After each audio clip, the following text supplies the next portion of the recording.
Here's how to do a speed ramp in CapCut. Now, if you're in CapCut and you've seen other people do the speed ramp edit, I'll show you how to do it. Let's open up CapCut here and tap New Project. And I'm just going to choose a couple of videos and hit Add. Now, what I want to do is tap on the first video and hit on Speed and Curve. And you can choose Bullet, but I like to choose Custom. Let's tap on Custom here and Edit.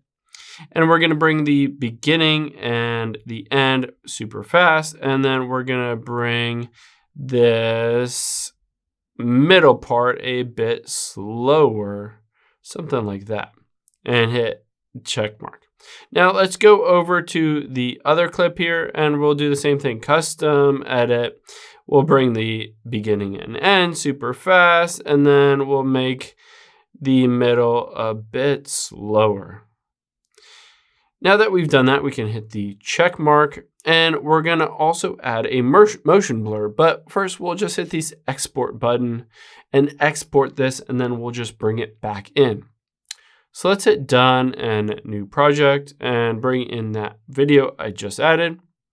Now on here, let's swipe all the way over at the very bottom. Oh, I need to tap on the video first and swipe all the way over at the bottom. And you can see motion blur.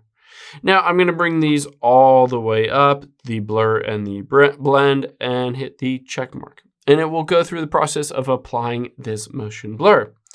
So keep in mind, depending on the video and the kind of characteristics of the video and changes in angles and stuff, you might want to do the speed ramp a bit different, but you can see I can basically go through this process and you can see this is what the speed ramp looks like in this specific video. Hope this helps. If you have any questions on that, leave in the comments down below and we'll catch you on the next one.